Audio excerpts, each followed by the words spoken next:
AfriForum is here, and the person who will be presenting on behalf of AfriForum is Mr. Van Zyl. Over to you, sir. Right, thank you very much.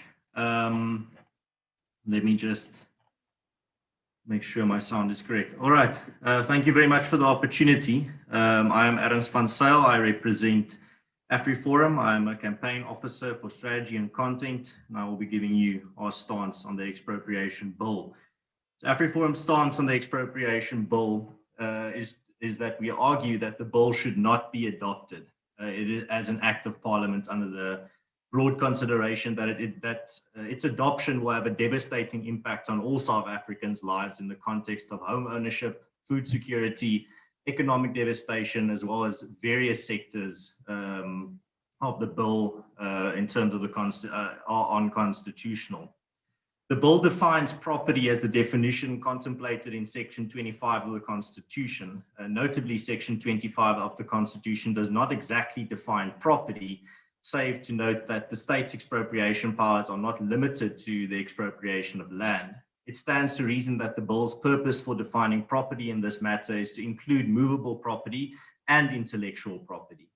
Notably, Section 2 of the bill prohibits any arbitrary expropriation or expropriation not in the public interest or for a public purpose. This limitation has no value, as both definitions are broad enough to encompass any redistributive policies and administration of any law by any organ of the state. The government has suggested in the past that to seize pension funds to fund infrastructure development, and the ANC stated in their 2019 election manifesto that the government would investigate and consider so-called prescribed assets on financial institutions to use these funds for social and economic development.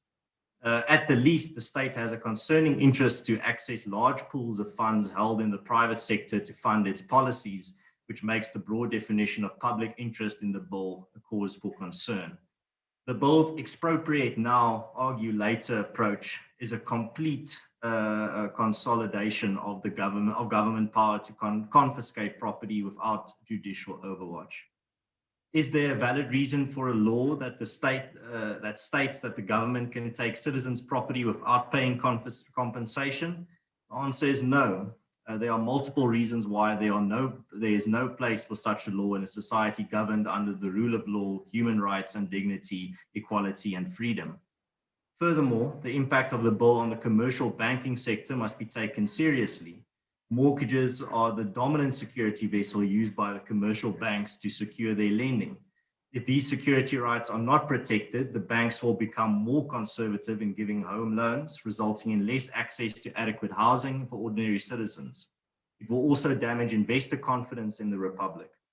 This bill will severely prejudice the South African homeowner by potentially collapsing the banking industry, not only affecting the current homeowners, but the young citizens who buy property, pay off debts, and use these assets to leverage their way out of poverty as well. These types of debts can also be used to provide education for their offspring and generally work for a better life, and this will all be denied to them if this were to happen. Therefore, the bill must not pass. Lawmakers are currently sitting with their finger on a red trigger that will have severe negative consequences for the already struggling economy and cruelly deprive citizens of their property rights and destabilize the banking sector as emphasized. It must be noted that the bill is not restricted only to farmland. With regard to expropriation without compensation, it extends to all forms of property, including movable property and intellectual property. And as stated before, but it needs to be emphasized, the bill's expropriate now, argue later approach is a complete consolidation of government power to confiscate property without judicial overwatch, which would mean a massive enabling of infringing on the rights of South Africans, specifically their right to private property. The bill's purpose cannot be construed as to right the wrongs of the past. All it does is enable further wrongs to be committed in the present. The purpose of the bill seems to be to give government near unrestricted power to be able to confiscate property from citizens, and that is the simple truth. Therefore, this bill cannot pass, seeing as you cannot justify the means with the ends, seeing as Aldous Huxley once said, the ends cannot possibly justify the means, seeing as the means employed influence the ends produced. Therefore, unjust means are not a just end is not a justification for unjust means. And expropriation without compensation is unjust means. Therefore, the bill cannot pass, and that is AfriForum's stance. Thank you very much for your time and the platform. Thank you, Mr. Van Zyl. I'm now inviting members to ask questions of clarity. Honorable Matebula, Honorable Van Skalwyk.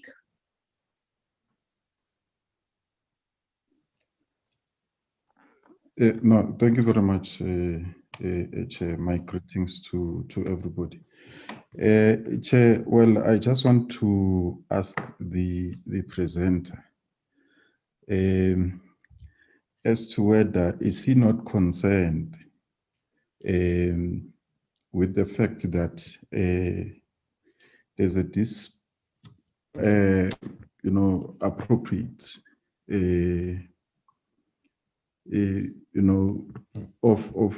of land that people are in possession of. I meant to say, Chair, you've got an inequality in ownership in South Africa, wherein you have the majority of land being in the hands of the few, in particular white people.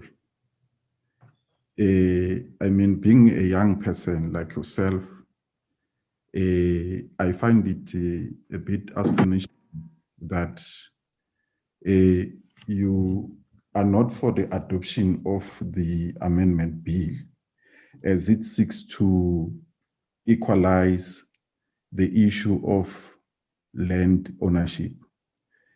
And I have heard him saying, Chair, that this amendment bill is going to give government an unrestricted,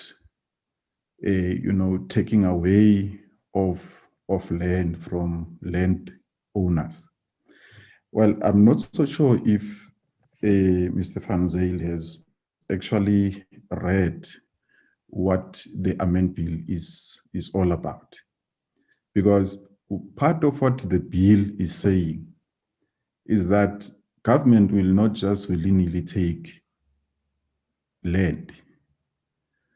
A government will take land, for an example, if you own a land and that land is not used properly. Is it not reasonable enough for this particular bill to address such matters? And I cannot understand that in this day and age, Chair, how could the young person like him advocate for a legislation that was enacted under apartheid and whose intention was to dispossess, in particular, Black people land?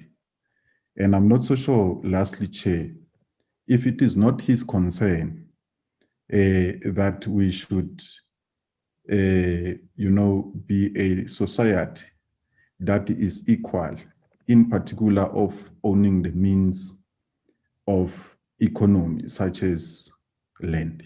Thank you very much, Chair. Thank you very much, Chairperson, and thank you very much to Mr. Van Zyl from AfriForum for that presentation. I want to ask Chairperson, Mr. Van Zyl indicated that he doesn't want or his organization doesn't want the bill to be adopted in its entirety, because one of the reasons that the bill is not constitutional. Can you give us an indication of which sections are you referring to substantiate this argument? Then, Chairperson, I want to know when Mr. Van Zyl elaborated in terms of his input, I wanted to make sure if his organization agrees with the Constitution and which parts do they not agree to, because there are certain provisions in the Constitution that he seems to be indicating that there's some kind of fear mongering, but I need to know which sections is he referring to. Then he mentioned in terms of his concerns about the loan debt, and I want to know if he is aware that there are clauses that refer to the measures to deal with loan debt in the bill. And I think I'll pause there. Thank you very much, Chairperson. Thank you, Honorable Van Schalkwyk.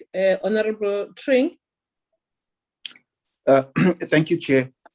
Chair, just two questions. The first is to Mr. Van Zyl. What is your response to the statement that the vast majority of land in South Africa lies in the hands of just a select few, some say mainly white folk?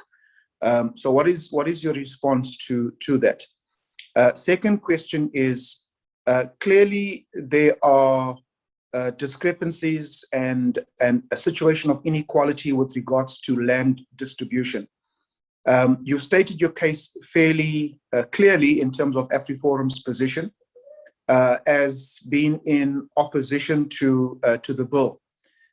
It's one thing being in opposition to the bill, but it's another providing a solution to the land problem that South Africa faces. So if you are in opposition to the bill, what then is your solution? Thank you. Honorable Ngumalo. But my two questions were, are you opposed to the bill in its entirety? Or because I also referred to what Mr. Honorable Tring had said, that we must also provide solutions to this committee so that when the process is finalized, it also complements what these engagements seek to achieve. And in terms of saying, well, what as a committee or government is presenting, and then the public participation, therefore, will say, let us change this and that. So one is really yearning from what you are putting on the table in terms of trying to circumvent what is already prevailing of the fact that Black South Africans just don't have land. If they have land, it's land that cannot be usable, as opposed to the land that is mainly in the hands of white people. And the last question was that are you yourself and AfriForum saying that the status quo and the allocations of the land as it is and the representation of the demographics in terms of race and gender and whatnot, is AfriForum comfortable with that status quo and see no need for change in terms of representation, in terms of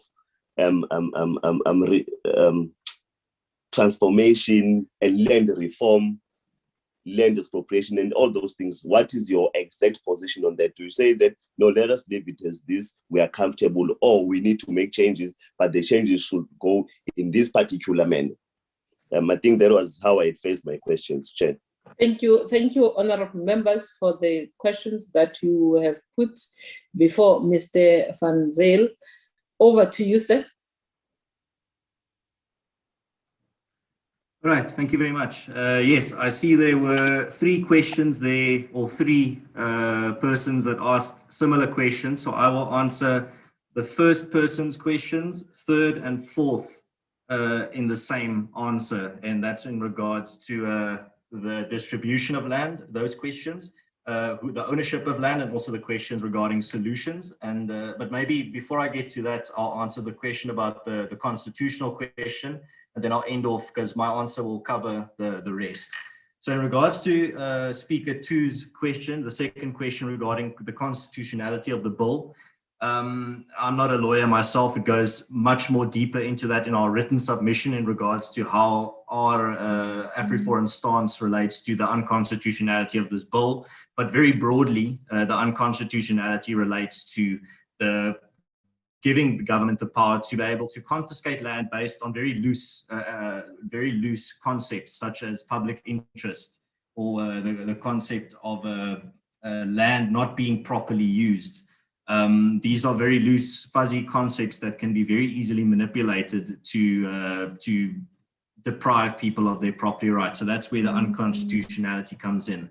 And regarding the question from the other speakers, the questions of land ownership, the question regarding solutions, and also the question regarding in whose hands the land is. And also the first speaker asked me a question relating to me being a young South African. Well, being a young South African, I'm a born free. I was born after 1994. And I've seen in my short time on earth, I've seen the failures of government in regards to land reform. I've seen what happens in regards to the millions of rands, even billions of rands spent on land reform and it being squandered. So just a statistic here, the South African government has by now spent probably more than 60 billion on land reform. But of all the land acquired by the state since 1994, only 6.3% has been transferred to public ownership. So to give the government even more power to confiscate even more land, and if those statistics remain the same, the land will not be ending up in private hands or in small farmers' hands. It will be ending up in the hands of the politically connected and the elite. So it will be doing exactly the opposite of what it states it wants to do. So that's where the distinction comes in between the stated goals of the policy and the actual results. And that is what AfriForum is concerned about. What AfriForum is concerned about is the actual results that we will be getting. And one of the questions also related to land ownership and the hunger for land. And that is simply not true in regards to South Africa. If you look at the statistics, there isn't a desperate hunger for land. And here are some of those statistics. More than 90% of land claimants have said that they would rather want money rather than land when it comes to the restitution process. And these are the government statistics. These aren't AfriForum statistics. About 60% of land claims are in urban areas, not rural or farmland. 84% of land claims are in metros. Only 2.8% of university students are currently enrolled to study agricultural science or similar courses. This does not indicate a hunger for going into the agriculture sector.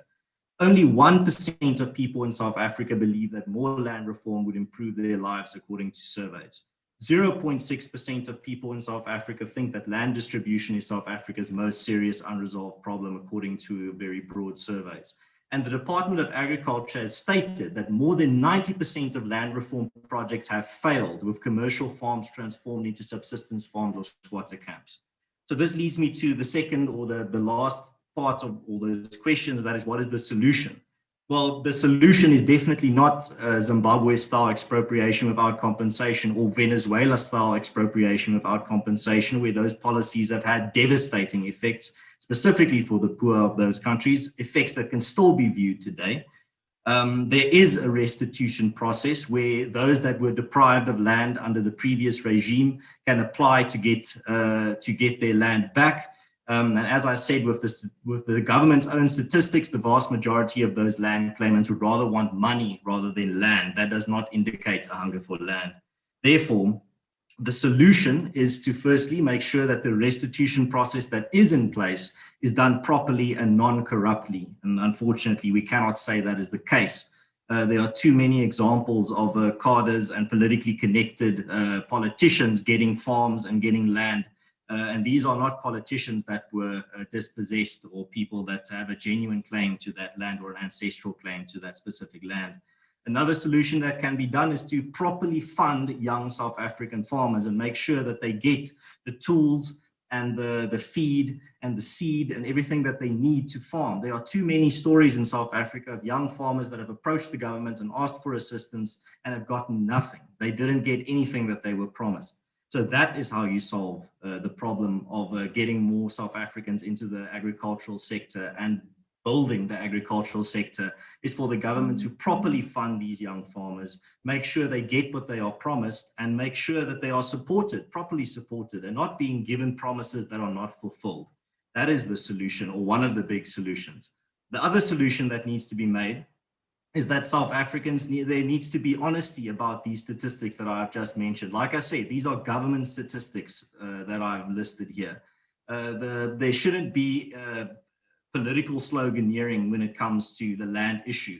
In too many countries, like we've seen in the Ivory Coast, in Zimbabwe, in Venezuela, we saw the politicization of land when a government or when a ruling party tries to gain support that it has lost. This cannot become, it's going to become a very dangerous game. Therefore, with South Africans, there needs to be honesty regarding these statistics, no more political rhetoric.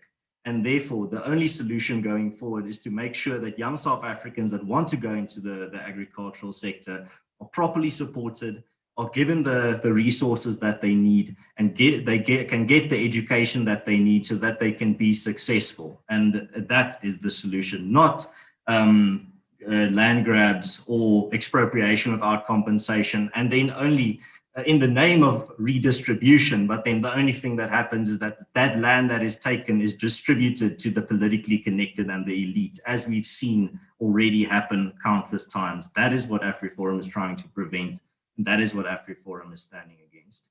Thank you very much. Thank you, Mr. Van Zyl, representing AfriForum, for your submission and presentation.